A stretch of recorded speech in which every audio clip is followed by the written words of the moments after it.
There's been some numbers thrown around about Kauai being, or Hawaii being 10% self-sufficient, food self-sufficient. I want to ask the audience, how much do you think Kauai really is food self-sufficient? How much food self-sufficient is Kauai? 2%. 2%? Really, Don? You asked him, yeah. Okay. Okay, well, somewhere I understand between 2 and 10%.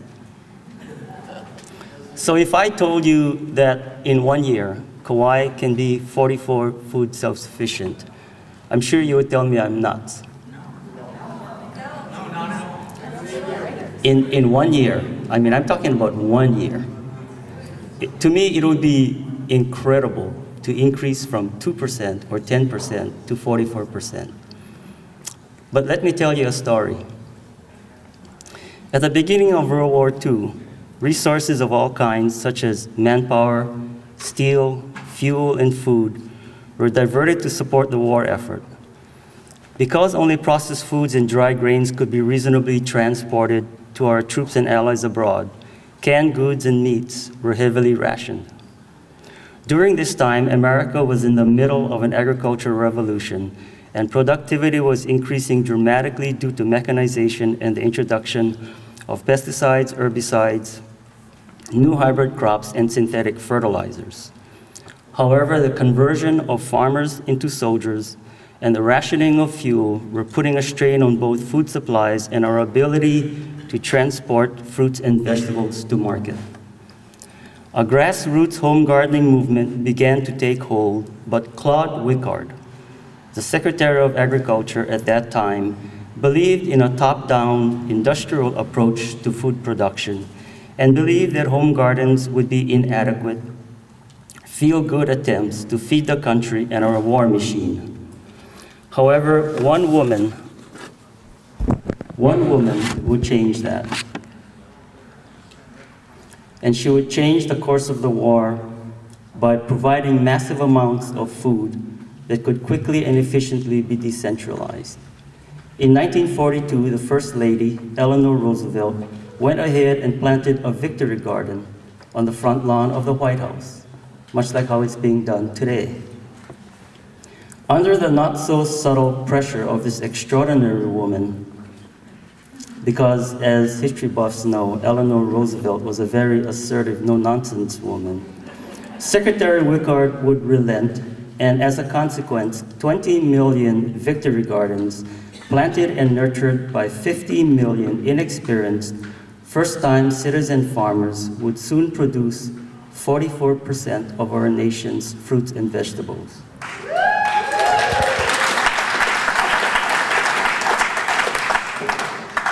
Pressure cooker sales grew from 66,000 in 1942 to 315,000 in 1943, a 478% increase, as a new nation of urban and suburban food producers would can, as in preserve, their own fruits and vegetables.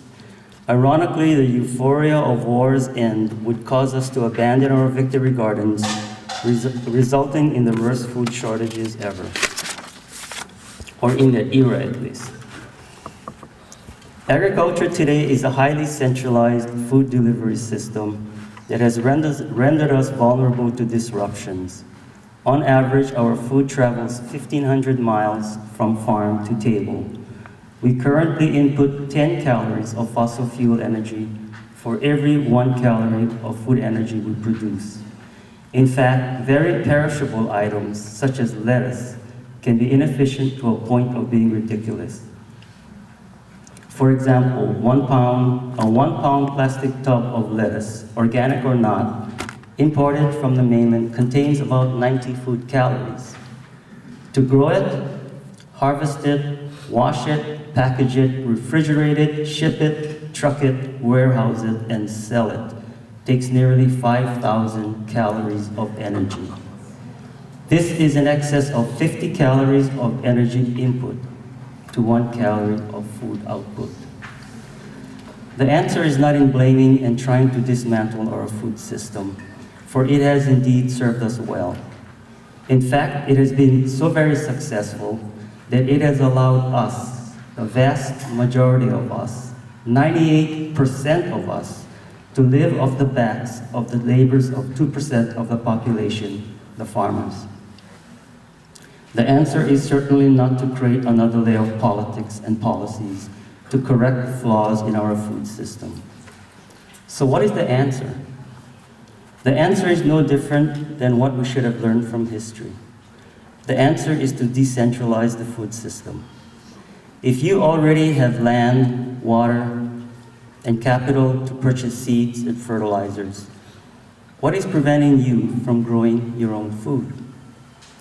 Why are we not producing food for at least ourselves in Kauai, rather than going to the awfully inefficient food system that for the vast majority of our food calories?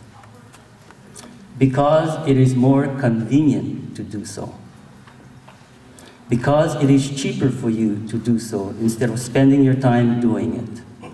Because it is easy to condemn the system rather than walk the talk.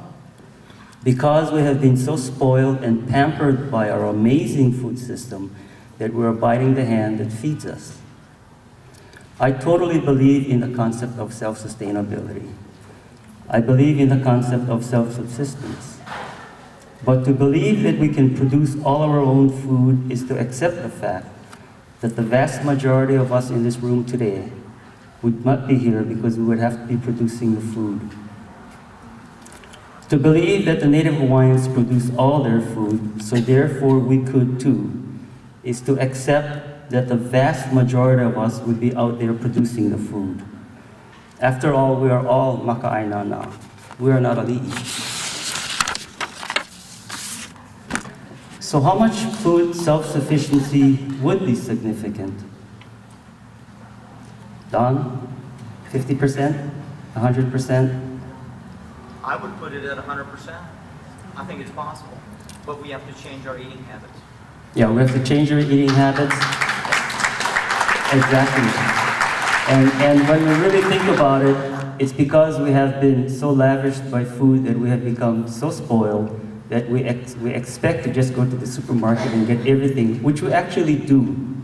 And I think part of the biggest problem in talking about solutions is that perhaps the price of oil is artificially too low. And when I say that, people will scream at me. And when I tell them that $4 a gallon gas is too cheap, they'll scream at me.